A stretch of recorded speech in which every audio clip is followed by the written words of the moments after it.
This is a Dogs Train Home podcast, stories of second chances, one person and one dog at a time. And I'm your host, Vix Little. So how did you get into mentoring and then into the prison dog training program? So the prison dog training program, no one approached you. Did you approach someone? No, what happened was my former business partner, Lisa Porter, she used to work with Marley's Mutts. Yeah. The prison approached her. So that was the story, that another rescue had pulled out of doing the prison program at California City. And she posted on, we weren't even that close back then. We just knew each other because we both worked for Caesar. She said, I need help starting a prison program. And I'm from Brazil, right? So I grew up with very, very difference between poor and rich people. Yeah. And I've always had this inclination that I was so fortunate not having been poor, been born in a favela, right? Yeah. By the grace of God, right? So I always had that dream that I know I can take a dog to prison and make a difference. Since I was a kid, don't ask me why. And then when Lisa posted that, like, need help, it was Facebook back then, need help doing the prison program, I'm like, Lisa, I will do whatever, right? And so we had no idea what to do. We just sat down and say, okay, what can we do? And then we came up with everything, like, it's going to be a 3-month program. The dogs are going to live there. What's the curriculum? It took us a good 6 months to nail down the curriculum, right? Because I don't know if you saw that I sent you. I remember. It's a lot, like, especially for a non-dog trainer person. It's very precise. Like, yeah, so these pictures in there. It's like, well, okay, I'm gonna need. I need a drink. I need a coffee to do this with. But so we were so like, it comes a lot from Caesar that how can we teach the human dog psychology? Yeah. And how can we make this into a program that the guys will take ownership of the dogs, right? So, oh my God, the first round, it was ridiculous. We had no business, but we were young and unafraid, you know? Yeah. We took a cane corso to prison. Oh, yes, her name was Peaches. The warden ended up adopting her, right? No, so I cannot make this stuff up. He fell in love with her with Peaches. That warms my heart because they're difficult to adopt. Yeah, and then it was like Peaches is gaining weight because she's eating the grapes in the yard. But is she allowed to eat grapes? Well, apparently she was. And then we told them, no, grapes are not good for the dog. Oh, okay, maybe that's why she's gaining weight. Right? I don't remember if it was grapes or figs or something. Her body's like, this is not good for me. But the first round was so freaking incredible. Like it was unbelievable. It was me, Lisa, and Zach. That was it. Like we were finding our way, but what we had was an amazing supportive warden. We had an amazing, I think it's community outreach. That's the role in Beth Ann. She was amazing. Everything we asked for, we got. And that's when we understood, because the program, what it was is it's 3 months. The first 2 weeks, we would bring demo dogs, meaning I would bring my dogs or to teach the inmates what it was that was needed. And then the process was, let's go to shelters or pick up the dogs that Marley's Mutts had. Make sure we got bulletproof dogs. We learned that later on. The first program, we just knew, okay, it can't be fighting dogs, but cane corso guys, we took huskies. Oh, yeah. We all make mistakes. When we first set up Dogs Train Home, I think Robert said to Isaac, just, make sure the dogs that you get, they're not too difficult, setting yourself up for success. And the first dog that I approached to rescue, she had just pulled this Rottweiler from the shelters, and she was like, because this person wanted to adopt him, so it approached her, so she had pulled it for him, and then the day that it came out, it bit him. And it carried on biting him. And then, like Isaac said, sometimes there's a reason that these dogs are in the shelters. But as the thing, a bite is one thing. A bite in prison. Well, he said when we first took the dog on, he was like, well, in fairness to the dog didn't know that was his owner. it was the first time he had met. So, maybe, he'd just been in this he'd just been pulled out of out of the shelter. So of course he's in fight or flight, and he didn't really know that that was his owner, but he didn't stop biting. And then when he pulled him, he took him to his um facility, and he was like, the biggest problem is that there was no trigger I was seeing. This dog, if he wanted to flip, he was just flipping for zero reason. I couldn't. Who said that? Isaac. Okay. Isaac was like, that's my biggest worry with this dog, and I'm gonna need way more time. We only had enough funding for like 6 weeks. The rescue was meant to like give us some more money so we could train for a bit longer, and mysteriously they didn't have any money once we got the dog. And it's like, this dog needs more than 6 weeks. Yeah, any dog, we call them, like I call them in my business, canine rehab. Any dog with a bite history, it minimum of 5 weeks training, because it's rehab. Yeah. Right? It takes a lot for a dog to bite. They don't bite by mistake. Like when you say, in fairness to the owner. Well, dogs don't understand ownership, right? But they do understand a bite. Yeah. It was a big bite as well. Yeah, I've got a picture of it. Yeah, a dog does not bite by mistake. So if a dog is biting, yeah, it's a liability. Don't adopt that dog out. It was so basically, yeah, he bit him. I stayed in contact with him for a while. Isaac's biggest concern with him was the owner was on dialysis. Oh, no, no. And he had an old Rottweiler in the house, and he had grandchildren. He was like, I'm not, this isn't the dog that you want and visualize. This is not that. This dog needs to be with a trainer forever. Like, a trainer needs to adopt this dog. It's not. So did Isaac keep the dog? No. Isaac actually recommended to put him back in the shelter if not go back to this person. Yeah. The rescue ended up taking him back, but he was like, he can't go back to the guy he's going back to.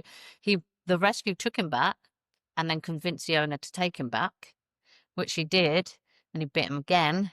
I think he bit him 2 more times, and then he said, they put him with another trainer who taught him to swim, because he sent me the videos. Don't know, who worked with Rottweilers. He was a specialist with Rottweilers, taught him to swim. And after that, he went back and bit him again. And then he ended up adopting a puppy Rottweiler. And I don't know what's happened to Goliath is his name. And then they renamed him Rovio. Yeah, it's that. It's like, it's sad. I do wonder what's happened to the poor Goliath.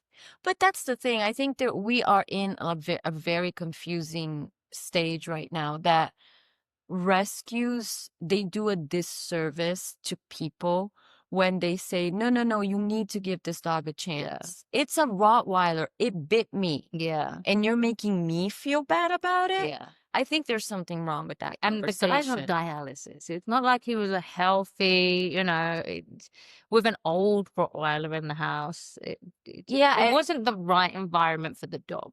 I always say that, like, I wish rescues would spend as much time teaching people what the best way to help a dog is, that they do making us feel bad about the dog in question, right? I get it. That's where the money come in. Like, you pull at people's heartstrings. But at the end of the day, you have an animal that has hurt a human. Yeah. And you keep pushing that human to keep that animal. Yeah. That's a level of responsibility. Yeah, it's a liability. Yeah, like, what are we talking about? If she's biting him, what will happen if that dog bites somebody? Then he will be sued, not the rescue. So I worked with rescues for a long time, and one of my biggest thing is, like, let's educate. Yeah. The education is what's going to be the solving problem of overpopulation. Yes, spay and neuter always. Yeah. But when people foster a dog, that's such a great opportunity to reset that dog. Yeah. Right? But what do? Oh, no, let the dog do whatever they want. Put them in the wrong type of foster. Yeah. Yeah, like, no, he's been in jail for this long. Let him do whatever they want. And I can guarantee you can talk to any of the guys that come out of prison, and you say you have all the freedom in the world. It's too much. They're going to say, don't do it. We need rules and boundaries. humans, like, it's like children need, like, you feel safe if you're like, "Can you tell me where my boundaries are?" And don't be a dick about it, but I feel safe if I have boundaries. If you let children do whatever they want, they actually feel less safe because they're like, I need someone to keep me in a little container. You don't need to be, I'm going to whack you if you do it wrong, but you do need someone to say, no, now you can not do that again. We have gotten in a predicament nowadays that the fact that you set rules and boundaries, the fact that you say we need a disciplined approach is a bad thing. Now, I say to live in a plural society, we all stop at a red light. Yeah. If we didn't, Yeah. it's called anarchy. Yeah. Right? And when you say to people, rules and boundaries will make your dog feel fulfilled and feel safe, people go, no, they've been in shelters for this long. Okay, so don't give rules and boundaries to your kid. Your 5-year-old say, hey, mom, I'm going to get the car keys and I'm going to go out to the 405. Right on. That's what we do to dogs. Yeah. Right? Yeah. And they go, and then we go, you did it wrong. And the dog is looking at you, then teach. Yeah. You can tell me I couldn't. But to your point with the discipline, I think it's because the word itself has been taken out of context. Because you say discipline, you feel it's like, I'm going to hit you. But discipline is to teach. It's the disciple. To be a disciple means to learn. So the word discipline just means I'm going to teach you. It's not actually an aggressive word, but of course it's been associated with aggressive behavior, like to be disciplined, to be hit. It's that to be hit is violence. I love that you're a writer and you say that. And that's like that. You need discipline to become good at something. Yeah, you have a discipline in dog training. And I always say that. What is your intention? Yeah. Right? So you want to discipline somebody with a baseball bat. So your intention is not to discipline. Violence. Your intention is to hurt. Yeah. Right? Yeah. Now, when we talk about dog psychology, the dog, 4 states of mind, fight, flight, avoid, and surrender, people will get on the surrender. Oh, you surrender in war. Yeah, but you also surrender in prayer, don't you? Yeah. So what is your intention? Yeah. Right? So the intention, I think, of positive reinforcement only dog trainers, your intention might be good, but you're going against nature. You tell me which social mammal does not discipline the group. Yeah. Show me one. Yeah. Lions, you'll see mother lion disciplining the cub lion. You will see in monkeys, mother lion disciplining lion. Look at me, the monkey. You will see it in wolves, foxes, hyenas, and I don't know bees, right? But I'm saying mammals. A dog is a social mammal. We are a social mammal. You have children, and you said you do not give children rules and boundaries. They short circuit. Because they don't know the rules of the game. Yeah, it all goes wrong, trust me. Oh, see, but that's the thing. You feel safe when you know the rules of the game. Yeah. Because if you don't, then any step you take it might be taken out of context. Yeah. Right? So I always say the best thing a foster can do is as soon as a dog comes, this is where you sleep. A crate is a den for a dog, right? They go in my crate up there. Yeah. Oh my God, they can't be in a cage. No. We go back to what is your intention? Yes. You want to make a crate get to a cage? Throw a dog in there, close the door, walk away. That's a cage, right? You want to make a crate into a safe space? We do that with our young. It's called a crib. Yeah. Yeah. Yeah. Right? Put the barriers up. You can't roll out. You also can't get out. And if you go, then leave your kid to sleep wherever they want. You love them. Yeah, somebody's going to get dead. Yeah. Right? And science has proven, it's not dog training talking, that the smartest dog, those Australian cattle dogs that can speak 50 words, they have the mental capacity of a 2-year-old human. Would you leave your 2-year-old unattended in the house and expect nothing bad to happen? Yeah. So then people go, well, but I'm just asking you a yes or no question. So would it also be right to put in there to take into account the personality of each dog? What, when you're talking about crate training? Yeah, with anything, with leaving them like unattended, because certain dogs you can and certain dogs you can't because of their personality. Like Eli would be chill, but I wouldn't leave him outside because something could excite him. What I say is when we're talking about a new dog coming into the home, Mm-hmm. the best thing you can do for them is say, this is where you sleep. Yeah. This is where you go to the bathroom. Right. Yeah. This is where you eat. For the first 2 weeks, what people do is, here's the house, Mm-hmm. have it. I ask you, when you go to a foreign country, you don't speak the language. The first thing you want to do is find where your hotel is, isn't it? Because you want to have an anchor. Where do I feel safe? Yeah. Right? So when you get a dog and you say, this is the house, you give them no direction. They don't know where they pee. They don't know where they sleep. They don't know where they eat. And then we're like, oh, the dog is peeing everywhere. Did you teach them? No. Yeah. So the personality of the dog might show you after 2 weeks that, oh, this dog is fine. He doesn't need that much direction. But you won't know that right off the bat. Yeah. Get it? So then you see. So no matter if it's a puppy, no matter if it's a shelter dog, 100 years old, what you are doing is setting them up for success. Yeah. A crate is a den. Yeah. Intrinsically, dogs are born in a small, confined space. And did you take that into the prison program then? Absolutely. So in the prison, the part of a prison is like the common area. So the tables are there, or the TV, where, and then the cells are around the pod. So in the program, it would be about the maximum we would accept would be 30 guys. So let's say, give or take, 20 cells tops would be from the program. The other cells were not from the program. Now you imagine in prison, dogs howling in the crate. Yeah, because it's in the guys that aren't in the prison. Shut up. You not shut up. When you guys say shut up in prison, things are. So that's why we would bring demo dogs and teach the guys how to crate train a dog. Because they howl if they don't want to be in there. There you go. And I always said, like, once after 2 weeks, so they learn, okay, this is what we got to do. Then we bring their dogs, the dogs that are coming in. And these dogs, before they came into the program, we specifically had fosters that would crate them for 2 weeks before going to the program. So they weren't, fresh out. But when you take a dog to a new environment, everything is new. The class was once a week. It would always be in the morning.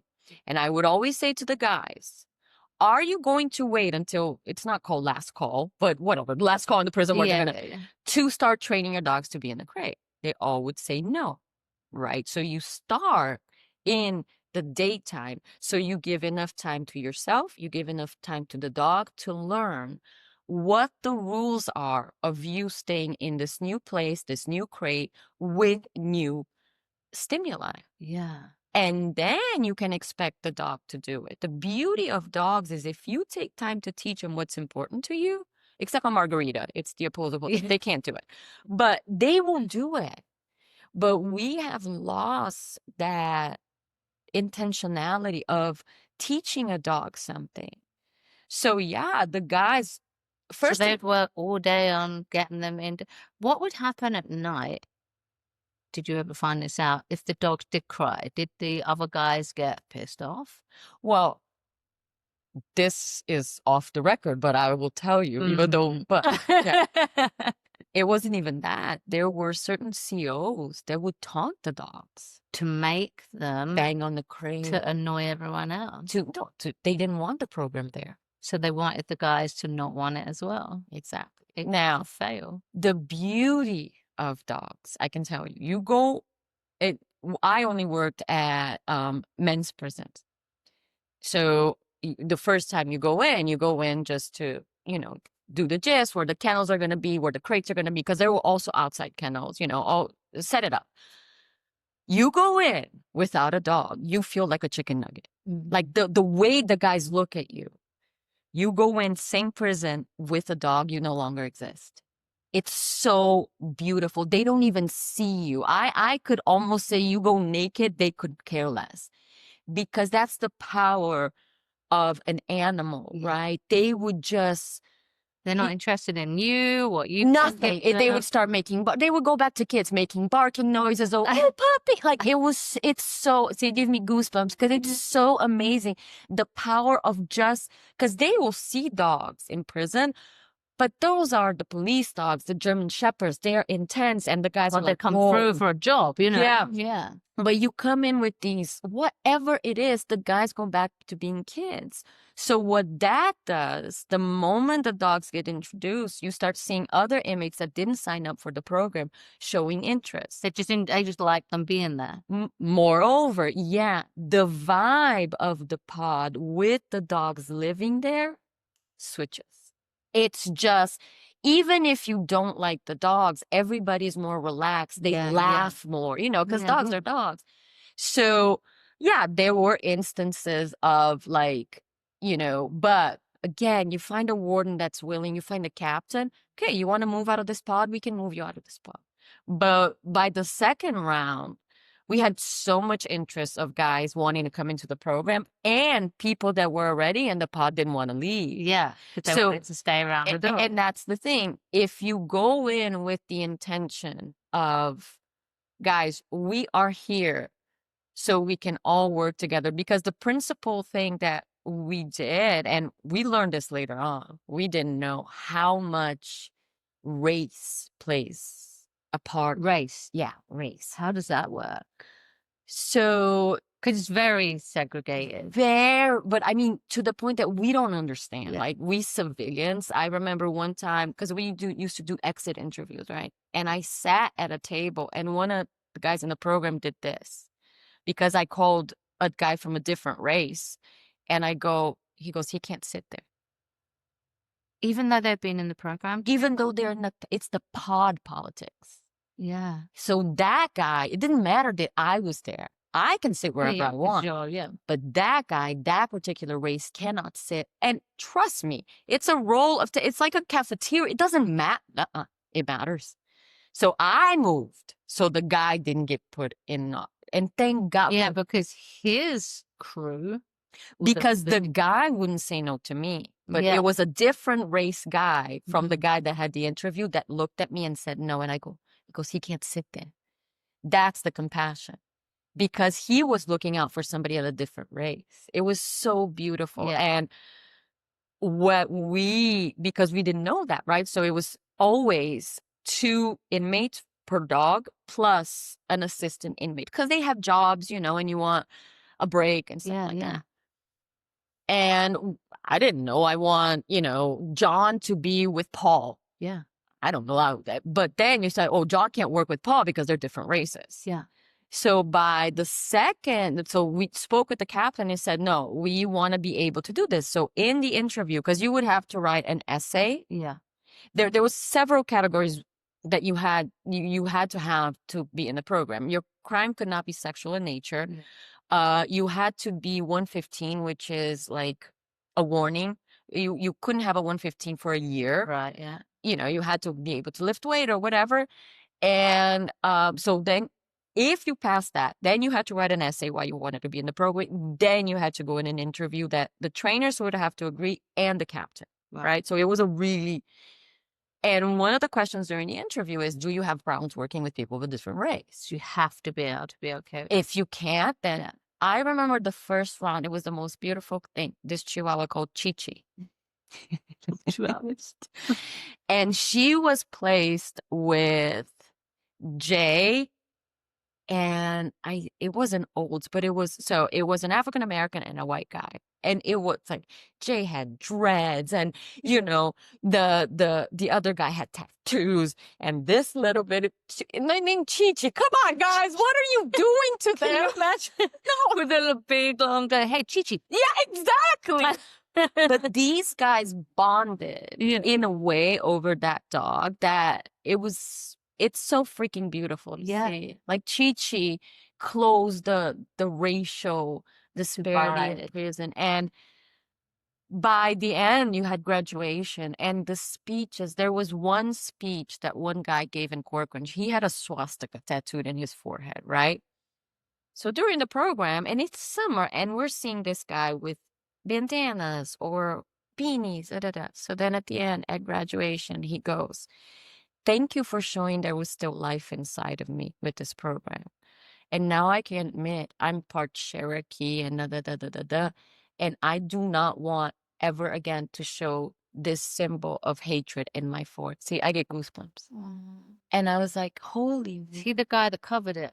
Melvin told me he eventually started coming to the program with like a beanie or a hat on, and he was like, "Oh, I see. Oh, he's." And then covering it." he admitted it, right? The fact that a swastika, a white supremacist, actually says, I have Cherokee blood inside of me. Yeah. You just can't make that stuff up That's because lovely, yeah. we don't think about those things, Yeah. right? We are going in. I'm telling you, we're young and unafraid. Like, yeah, let's go to prison Yeah. because, yeah. Yeah. And then you start seeing the politics of prison. And there was another guy in the first program. He did not speak English very well, right? And he also, more importantly, he had really bad social anxiety. So a homework of the program is every week you would have to write a homework. There were topics, right? And he came and he said, I can't write it. You know, I'm like, okay, either you get somebody, because again, I'm the Tin Man. I don't have a heart. Rules are rules. Rules will do it. Yeah. Get somebody to write it for you. Draw it. Yeah. Right? Write a song. Oh, sing a song. Yeah. I don't care. Find a way, but what I will give you is, yes, you can do 2 sentences. You don't need to You write get the an whole A thing. for effort, but you get nothing for nothing. There you go. Yeah. Thank you.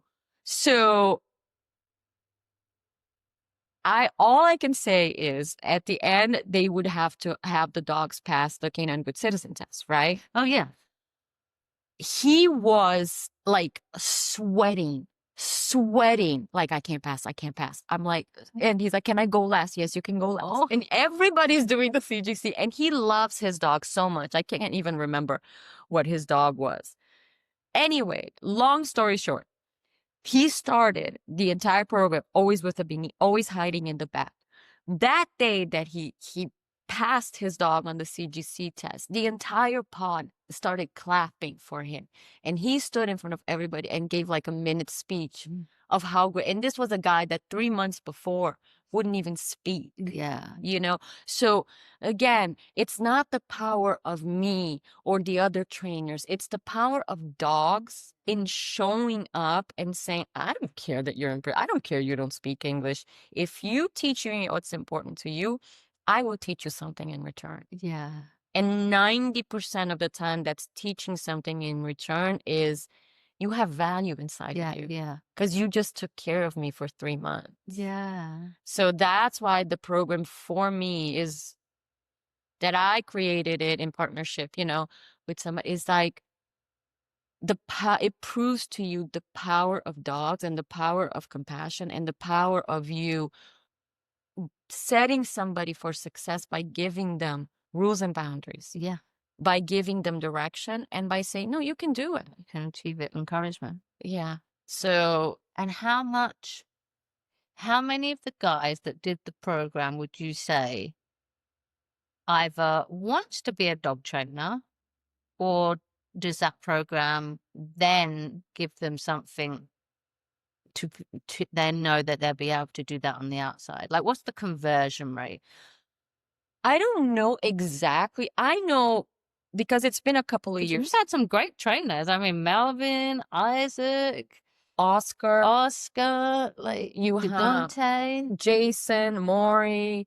So like Todd Olds. Todd Olds is in Oregon, and he's actually doing classes for underprivileged kids, right? That Troy McDaniel, he's in San Francisco area, Northern California. No, or even Troy McVie. I know he wants to do fire stuff, but he still wants to keep the dog stuff on the side as well. But I think more than only the dog training, what we prepared the guys to do also, like we would have mock, I'm your client, I need you to teach me something. Or the exit interview. Tell me something we can improve. All these things allow. And the exit interview, that's exit interview from the program? Not that they're exiting the program, but it's an exit for this round of the program. Okay, so they can come back for another round. Yeah, it's like, okay, the 3 months have gone. What could we have done better? Okay, yeah. You know?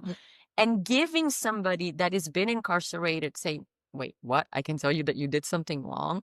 Again, prepares them for coming out into the world and being speaking with a client. Yeah, yeah. Right. Tell me what, so I will go, my dog won't stop, I don't know, jumping on the counter. How can I fix that? Yeah. Well, if you can't, they say that the moment you can teach something is you really know it, right? Yeah. So the guys would get nervous and say, well, I can't say that to the person. Because you're then used to being told what to do all the time. Yeah. Or I don't know how to say this. And so you're preparing them, to work in groups because it's 3 persons per dog. You guys are going to disagree. I can guarantee you. We all do. Yeah. So you have to find ways to compromise. Yeah. You have to set a schedule for you both, right? Yeah. You have to learn how to communicate about another being. Yeah. You have to also learn how to speak with civilians, people on the outside world. So all that, I think, goes beyond the simple dog training. Yeah. It's prepping you to live in a plural society when you come out. Yeah. Now, do we have plenty of guys that found themselves? Yeah. Right? I have so many guys that would talk to me and say, I can't believe this is a profession. Yeah, I didn't know it was a profession. And I would say, guys, I get it. Yeah. Because I didn't know either. And I always say to them, by the grace of God, I'm not in here.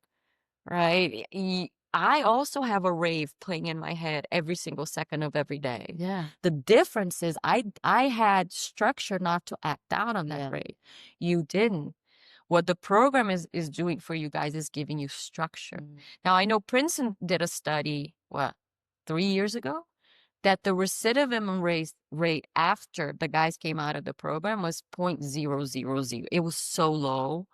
It was like because the girl from Princeton came, she was doing, follow up with the study. I'm like, and were they coming out and doing the prison dog training, or were they just? No, that she came out. That they came out and stayed as trainers? No, they just, she sat down and started taking notes about the class I was giving. Like I said, she told me that. I said to the guys, you can see a difference between dogs that have been through the system and dogs that haven't. And she said, all the guys nodded. Because they've been through the system. Yeah. So what happens to dogs that been through the system, shelter system, rescue system, whatever, they have a harder time trusting humans. Yeah. The guys in prison are the same thing. Yeah. They have a harder time. But I didn't see the correlation. Princeton did. Yeah. And she told me that, and I was freaking amazed, right? So who's Princeton? Like, Princeton is the girl from Princeton, the student from Princeton. Okay. I can't remember her name. I mean, she came like 3 times while I was teaching, and she just took. That's who I thought. That's what I thought you meant. Yeah, and then she was the one that came and told me that she saw all the guys nodding, because there is that correlation. A lot of the guys will say that giving this dog a chance is a lot like me giving myself a chance. Yeah. Do you see? And, and Melvin said that to me. Like, I will never forget that. He said the dogs were supposed to leave on a Monday. I don't know if he told that story. And he worked his shift and was coming back to spend, I don't know, the hours before the dog left, right? But for some reason, we decided to take the dogs on a Sunday. Right. I remember off camera, I've heard this story. So, so then Melvin comes back and the dog is gone. And he said he lost it. He was furious, right? And we all know Melvin, he's the calmest dude ever. And then it was so sweet because his Sally said, hey, don't worry. I gave the puppy a treat from you. Oh, I know, see? And then Melvin said that at that moment, he understood what pain, what loving and losing something you love was. He didn't get a chance to say goodbye. Exactly. And I go, but Melvin, you lost people before, right? And he goes, yeah, but when I grew up, it's like, okay, they're gone. Move on, right? Yeah. Suck it up. And that, he said, was when he understood, like, what pain was to lose something you love because he didn't get to say goodbye.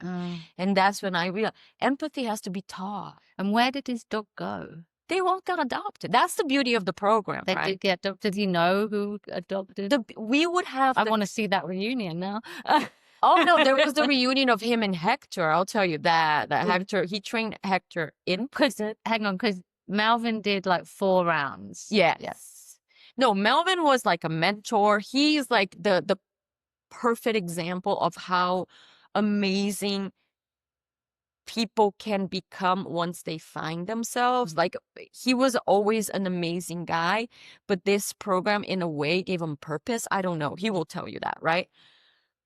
But once you understand that people that are incarcerated, a lot of them weren't taught what empathy is, and that a dog can teach you what empathy is, it just blows your mind. So what would happen is 10 dogs, right? The maximum we had in any given prison. There were prisons with less. But the guys would write the bio of the dogs after they worked with the dogs. I think by week 5 would ask them to write the bio. Yeah. The bio would go on the rescue's website, and the dog would get adopted. The dog is getting adopted with CGC certificate, Canine Good Citizen, having passed. That's the foundation of becoming a service dog. Yeah. Which is amazing. The guys would already have, sent. And the beauty of it, we were able, because we used to have an amazing foster coordinator with Marlies Mutz. And a lot of the people that adopted the dogs would write updates on the dogs, and we would bring it and show the guys. Oh yeah, it was amazing. That's the thing. We were such a great unit, because the intention was always the dogs are going to get adopted, the dogs are trained, the inmates are learning, they're getting a skill when they're coming out of prison, and we're having loads of fun. It wasn't easy, but like there were prisons that I drove 3 hours one way to get there, right? But it was that. And then you would also have COs that were so in, because you have the bad examples, but you also have the amazing examples of COs going above and beyond to try to help the guys, and captains. So I think having animals in prisons bring a level of humanity up. And that's why I would always like encourage those type of programs, because prison is a very, what I say, it's a very excited, tense energy. You go there, you feel it, right? Everybody's on edge. And then comes in this chihuahua wagging its tails, and everybody's like, okay, come on, we can't take this serious. It's not, you know what I mean? The chihuahua's like, hey, come here. Yeah, exactly. And it goes from the COs, the captains, to, the guys. All of a sudden, you'd be walking the corridor. They're like, is this a dog? They would just stop in the middle. It was like, what the? And so that's the beauty of it. It's not about me. It's not about whoever created. It's not about the instructors. It's about you seeing people start remembering that they had life inside of them, right? So that's why the program brings me so much joy. Oh, I love that. I love that. And I know that a story where Isaac, when he got out, he was getting out 6 months after the program stopped. So the dog he trained, Jet or Jed, I can't remember which one it is. His family adopted him for the 6 months of that, and now he's one of his dogs at work. So because he was so good with other dogs, he now uses Jet. I think it's Jet. No, Jedi. There's one that's Jet and there's one that's Jedi. One of them, he adopted from the family adopted, and then we have like Jason Maury. He trained a really hard cattle dog in prison. Like I'm telling you, we had no business taking some dogs in, but hey, we learned. That's everybody, and we all survived. Like when you don't know what you're doing and you go in just with gusto, the universe kind of protects you. You know, like what? Now I look, I'm like, oh my, what the? Who takes a cattle dog to prison? No, right? And everything. Yeah. So he bonded with that dog, and he came out. And he was in for we're talking decades, and he came out, and that dog became his. Yeah. Because his family said, okay, we'll take the dog. And that dog became the logo for his business. Oh, and he kept it until he passed away. I don't know. Yeah. There's a, who was it? There was 2 other guys. One was a Chihuahua named Prada. Seriously. That would have been me in my 20s. Prada. A Chihuahua named Prada that also, the family never had a dog, but he trained the dog in prison and he fell in love and he was coming out, I think, a year. It wasn't super quick. Yeah. And he said, please, and his family that never had a dog, adopted Prada. Aw. And when he came out, he had Prada. And so there's so many stories of, yeah, the first round, I think 90% of the dogs were adopted by the prison staff. Yeah. Which is amazing in itself. Well, I know how we met Melvin was he did what is now our graduate program, but used to only be our only program where we pair a trainer with the rescue to train the dog and we pay them. And he had Aspen and he took Aspen all the way through. And then we ended up putting Aspen through the Good Citizens test with Isaac because he can do that.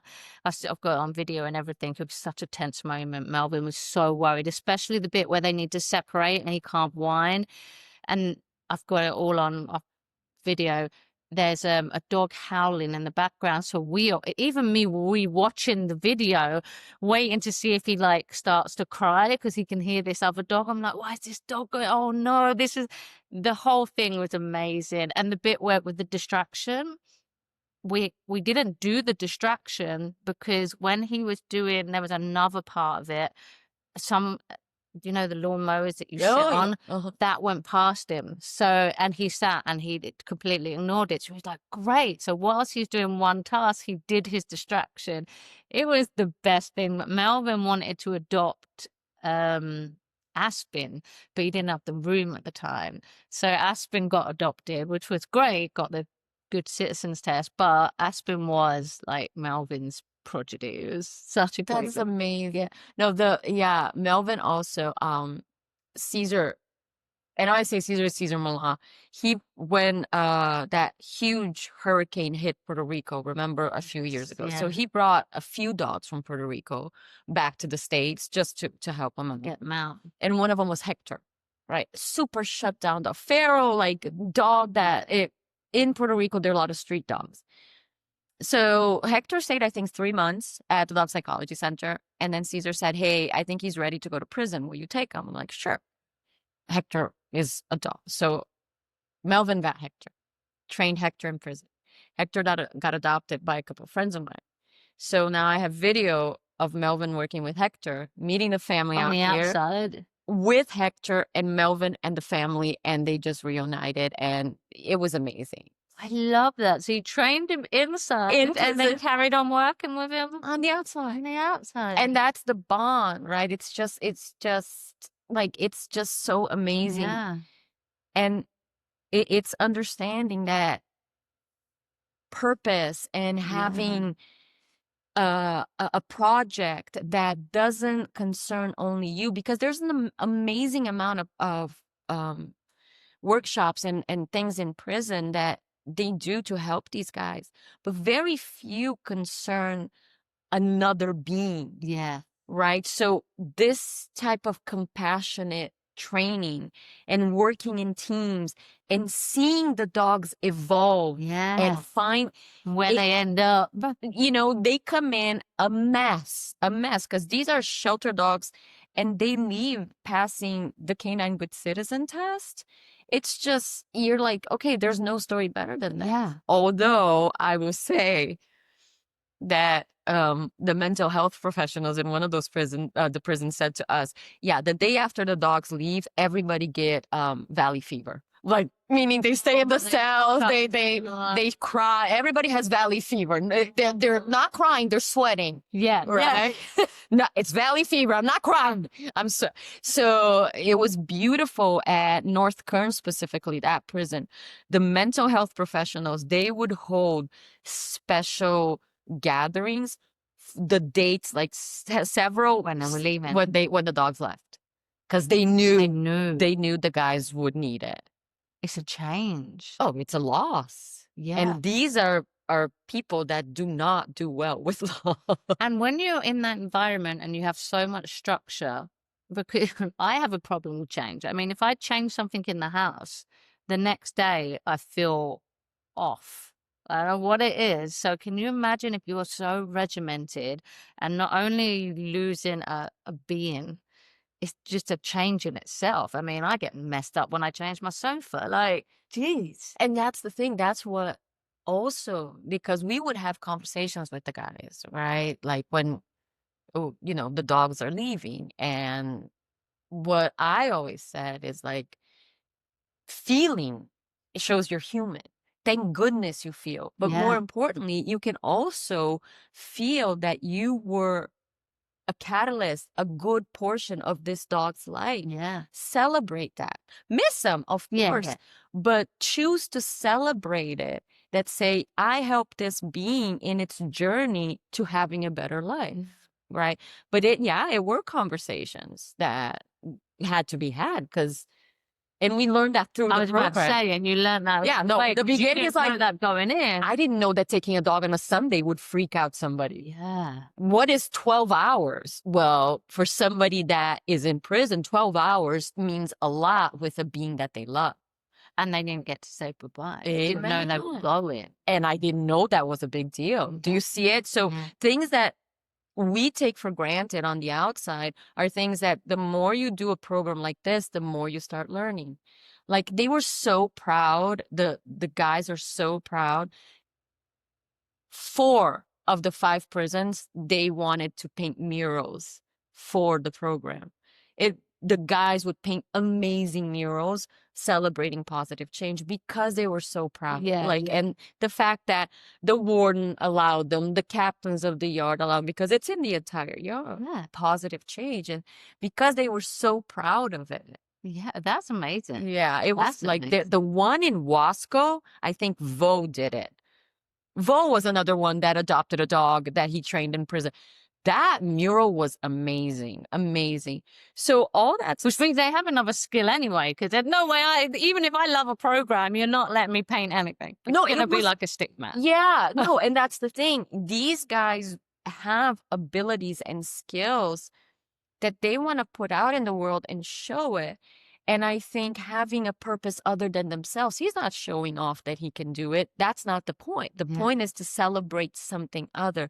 That gives you an impetus to show your gift. Yeah. Instead of saying, look at what I painted, you're like, no, I'm gifting this. Yeah. It changes. Yeah. So that is also something I'm super proud of. See, that's crazy. I would never paint anything. No, you should have seen. I'll see if the mural that he painted is like, it's a full-on dog coming out of the wall. Like it looks like a pit bull. I think I've seen it on maybe the Positive Change I Instagram. think it's there. Yeah. There was one in North Kern. That one was on the outside. The one at Cal City was on the outside. Yeah. The one at, I think it was Wasco. It might be. That one was in the inside. That's serious art. Yeah, I think I've seen it, but I don't read, you scroll and you don't. Yeah, but those, and I think they also gifted Zach a beautiful painting. And Zach's the founder of Marley's Mutts. Is he a dog trainer as well? Well, I think. Or did he just fall into it as well? Because I know he set his rescue up and I think I don't know if he considers himself a dog trainer. He has a lot of skills. He worked Caesar's Workshop, the fundamentals. He went there. And the dogs that he had like in his house were not easy, right? So, but he learned along the way. Yeah, I don't know. You would have to ask him if he considers himself a dog trainer, but he's a very dog savvy person. Yeah. I mean, you can see that from. So, but I don't know if he considers himself a dog trainer. I know that Zach has an ability to connect with people that is unparalleled. Like the way because thank goodness there were several of us, because I'm the tin man. I don't have a heart. So the guys will come and say, oh, I'm sad. I'm like, talk to Zach. Don't talk to me. Yeah. Like I do the dog. You do. And Zach would connect with these guys because also he would talk about his struggles with addiction, which resonates with a lot of the guys inside. Right. Yes. So when Zach would come in, it was much more of a bromance with Zach and the guys than it would be with me. And a common connection. Yes. Yeah. Because I was always like, the one of the first times we went in and you come in and I'm like, nobody's petting the dogs right now. Yeah. Because I always say my job, I'm going to be always the advocate of the dogs. The dogs are not ready to be pet, right? And so I always was more the structure. Lisa Porter and I were always more the structure. Yeah. Zach would come in as that, hey guys, let's all get along. But it's also, you need that in the program as well, because but you also got to remember, you know, I'm a female in a male only prison. So you have to set rules and boundaries and say, you don't act like this, right? But I can tell you, guarantee you 100, I never felt afraid in prison. Yeah. Steph was saying the same thing. Ever. Yeah. Because again, the interview process, the admittance process was very, very strict. Yeah. So the guys that came in for the right reasons, right? It wasn't like, oh, I mean, there were a lot of guys that there was a rumor that started in several prisons that you would be single cell if you were in the program. Oh, so they wanted to get they wanted single cell. And then once we heard that, we're like, you're gonna have a cellie. And a lot of the guys like, oh, I don't want to be in the program. There you go.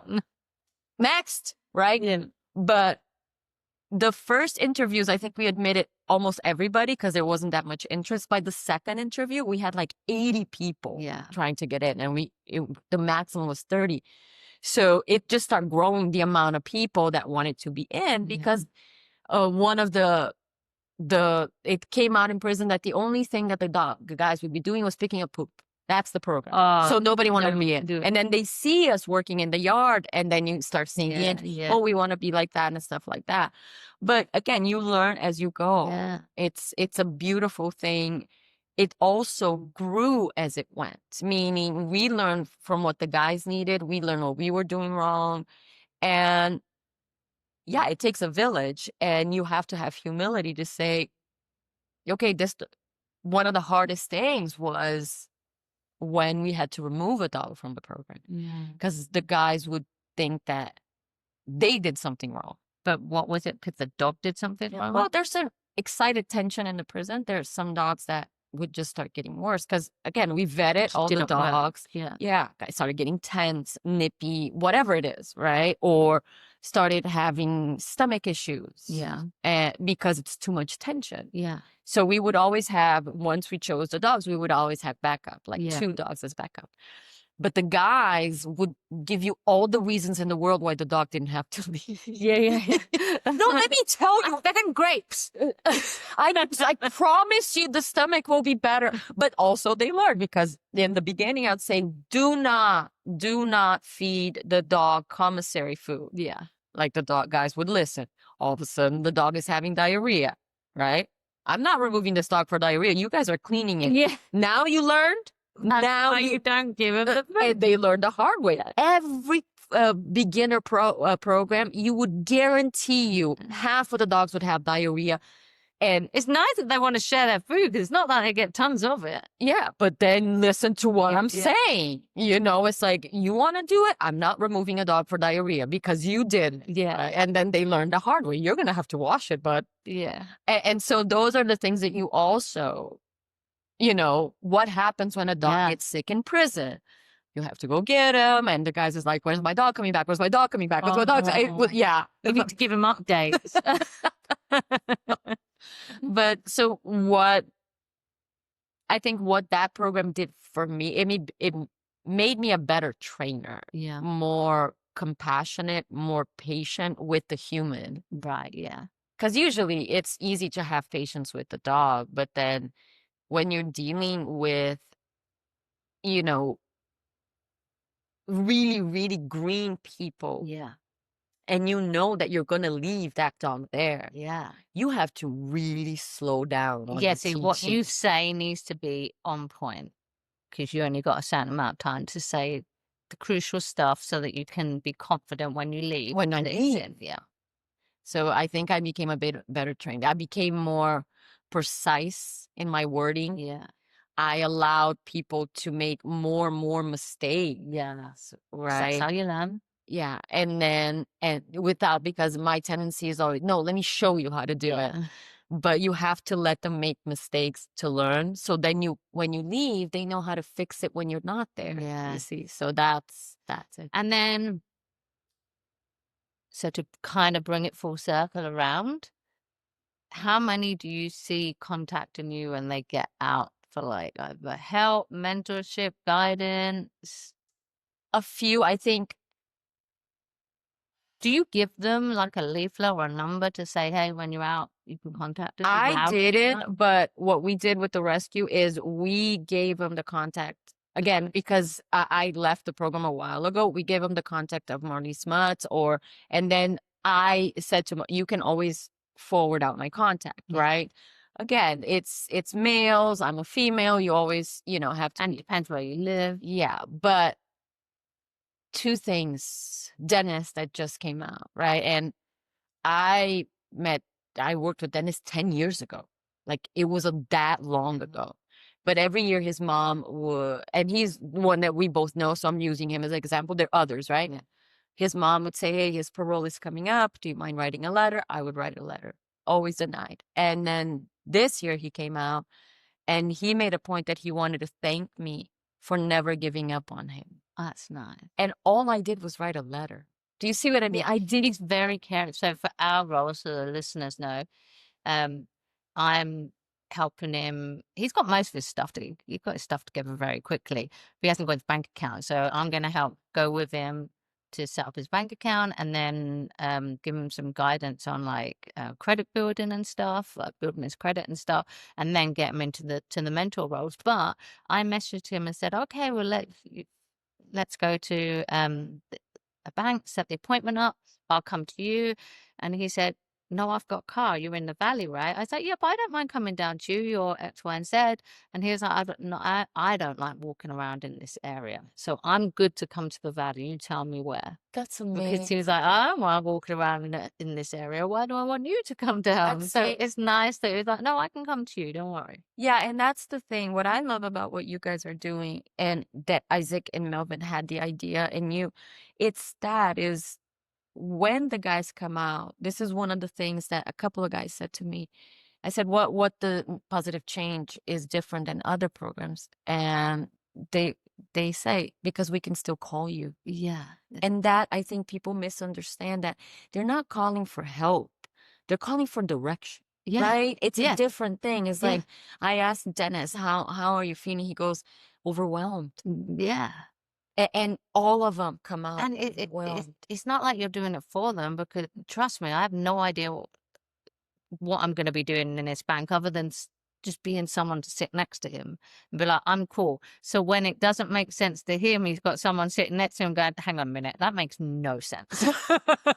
Please explain that again. But it's having that support that like, I may not know, but I got your back. Yeah. Right. And the direction, the rules and boundaries, because these guys have lived decades, some of them, with somebody telling them when to move, when to eat, when to sleep. And then now you go, here, all the freedom in the world. Go into society. They short circuit. And Dennis said that to me. He goes, I got to be really careful not to get too overwhelmed because then I know I'll lose it. Yeah. And a lot of the guys, said to me, I still sleep with my shoes on. Right? Because again, it's a transitional period. So what your organization, I think, is wonderful that you guys understood that and you said, no, we're going to help you through the transition. Transition. Well, when we first started it, I was more focused on the training the dogs, and Isaac was more focused on helping with the guys. And then I was like, well, I'm really bought into that as well because I know you as a friend personally now. So I'm now bought into that. However, there's only a certain amount that I can do because I've not been there. I don't know it. So I can go and do the bank appointments and do the admin and everything else, but I can't sit down and speak to you in that capacity because I don't really know it. So it's good that the guy that we have, Melvin and Isaac, who can be on the phone and have a different type of conversation. And it's amazing that, that's paying it forward. Yeah. That's what I like. See why I'm proud of having been part of this, because here are dogs bringing people together, and then people are taking the initiative. Isaac, Melvin, you to say, oh, we can do this too. Right, if you did it, we can do it too. And it's I don't know. It just makes me so happy to be a part of that process, because I used to say this all the time going into prison. It's like, guys, you made a mistake. You're in prison. I'm not here to judge. Yeah. You know what I mean? You already are paying for your mistakes. What I'm here to do is share a skill that I have that you do not need a degree from. Yeah. The dogs don't care that you were in prison. And it's something that you can make money. Yeah. Right? In a legit way, self-employed. There you go. Oh, employed. That was the sole intention was that. But what came out of that are friendships. What came out of that is businesses. Is people, somebody that was in prison, 5 years ago is now running an organization to help fellow former incarcerated people.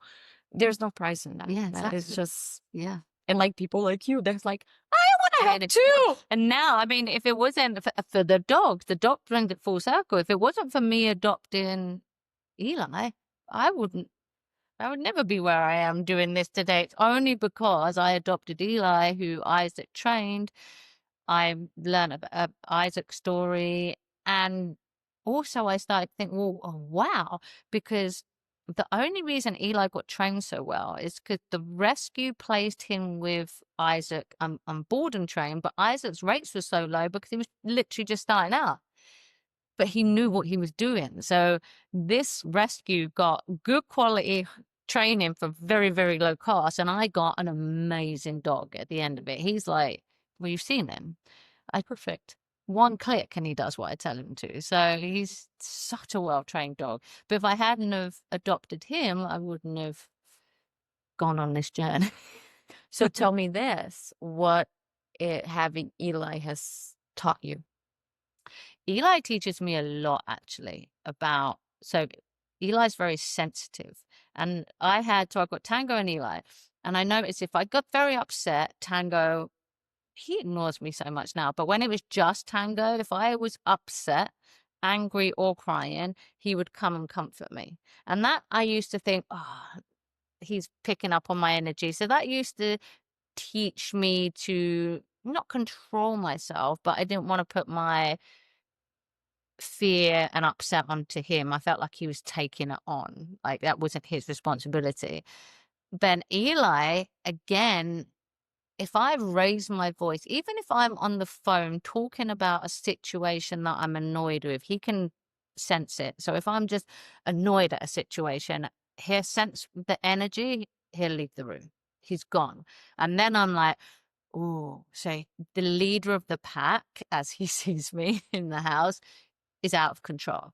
And that makes me think, oh, you're not regulated. He's just picked up on the fact that I'm not regulated. He doesn't want to be around me. So I need to re-regulate myself because it's making him nervous, and he's a nervous dog. So if I keep him in a state of being nervous, that's not going to end well, because nervous dogs do nervous things, which is, But that's compassion. That's amazing. He definitely he's like the temperature check of the house. And it's an amazing thing, right? Once you understand that, I always say it's like, our way is not the only way. Yeah. Right? Once you can start understanding dog psychology, that's why dog psychology works so well in prison. Yeah. Right? Ways you can pick up on things like that. Exactly. Yeah. Like one of the most amazing things with the guys was when you say, do not give a dog straight eye contact. Most people go, I'm like, no, you just don't need to look at the eyes of the dog. Yeah. But the guys, the moment you say that, don't give the dog straight, guys in prison gets it like that. I mean, that's a street thing anyway. But you see, but that's right. Like I remember Caesar saying, I asked one of the guys, like, what's the first day in prison like? Because you want to know, like, yeah. And he goes, no, you go out in the yard, you just stand there and you wait. One of your homies is going to come and talk to you. When he said homies, is somebody from your race. Right. So that's right. And then they're going to figure out where you're from, and they're going to send you one of the homies. So somebody from your area. Yeah. Right. And when I told that to Caesar said, yeah, assess and evaluate. That's what dogs do. Where do you fit within our pack? Do you see it? So Are you that's, front leader? Are you alpha? Are you going to be middle of the pack? and somebody's going to bring you into the pack. You just You don't can't go up. yeah, I mean, you can. You're not going to last very long, Yeah. you know. But Yeah. it's amazing. Another thing they also said: you never stay still in the yard. You always move. in. Same thing with dogs. If you go to a dog park, you stand still. Assess. No, like, you know how people congregate in a dog park and start talking? Oh, right. Yeah. That's where fights start happening. So if you keep walking, if you keep movement going, the chances of a fight breaking out are. And I asked, right? The doctor was the one that told me. I'm like, who creates that rule? Is it the prison? He's like, nope, it's us.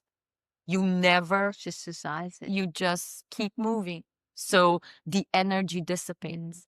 So prison is a very instinctual place. Yeah. So the guys, the difference between teaching civilians and teaching the inmates is there's a level of instinct that inmates get it really quick. Yeah. That's what I was They can amazed just at. fit into their world. Yeah. Because it's a bit more simplified. I was speaking to Rudy, and he was saying that inside, if you're having a bad day, you keep it to yourself. And then you come out here, and we don't play by those rules. If I'm having a bad day, you're going to know about it. And you're going to have a bad day as well, right? I'm going to spread my badness around. Yeah. And that's something you have to come acclimatize to, is everyone else's emotions are just on display. On display. Yeah. And you don't, there's no such thing as being stoic outside. Yeah. It's all about me, me, me, me, me. So yeah, there's a lot that we can learn from also that type of environment. I'm not saying, you know, it's a good environment to be, but it's an environment with a lot of rules and boundaries because it's very instinctual. The rules and boundaries are not only done by the prison. The rules and boundaries are done by the inmates themselves. Yeah, because that's instinctual, and that's the safest way to survive. Yeah. So it's a beautiful, that's why I think a lot of these guys resonate with a dog program. Yeah. Because they're like, oh, okay, I can see that. I can see why. There's, you know, sense. yeah, I can get it. Or when I would say, you can't pet the dog right now. And they'd be like, oh, and I'm like, guys, imagine somebody comes in and starts petting you and you don't know. How long would they last in prison? They're like, not very long. I'm like, so there you go. The dog's gonna bite you the same way as you would bite someone if you. Or the dog is like, if I take Eli to prison, right, and everybody comes and pet him, he's gonna go, please don't. Yeah. Right. So respect his space. Yeah. But when you put it to them, they get it much quicker than people out here. Oh, but I love hugs. Yeah. Okay, good for you, but this is not about you right now, is it? You know? So those are the things that the guys would have a intrinsic level of understanding because of how they have to live in that place. Yeah. Not good. It's sad because it is like, okay, so you kind of live in a little bit of an animal life already. Oh, no, you do. It's not a little bit. It's completely, right? Yeah. Like, one of the times they said, like, some days you come out and you sense the vibe. I'll stay in myself. Yeah. Yeah, I've heard that story. So some days you just know when to not do the yard. I'm just going to stay in. Yeah. I feel so pretty today. And it's a dog-eat-dog world. There's a reason for that. But I learned a lot. I became a better human, a better dog trainer, everything because of that program. Well, thank you for doing what you do. For doing what you do. And I'm glad we've connected now, and hopefully we're going to start doing amazing things together as well. But yeah, it's so interesting, the stories I'm at. I'm so happy with that. I really am, because you're light. You're so, you are. You're like, you're a goodness. You come into a room, you lighten the room. Oh, the crazy English person, man. Hey, we're not judging. We don't judge. There's a rule in we do not judge. There's no judgment. I own Willow. My dog is crazy. But I don't know if you was here for my fundraiser when I said that at the end. I'm not sure if you got there. I don't think you'd arrived at that point. My intention that I set, because we had a lot of kids running around with no judgment. We've got a lot of kids running around. It's not really a kid-friendly day. There's things for them to do. When we're correcting the kids as a unit, as a family, as a village, do it without judgment, as a pack, Yeah. Good for you. Yeah. No, but I'm so happy that we met. Yeah. And we met because of dogs at prison program. Yeah, exactly. Full circle. Thank you. Thank you. I love this. Thank you. You've been listening to a Dogs Train Home podcast, where every story reminds us that second chances are real.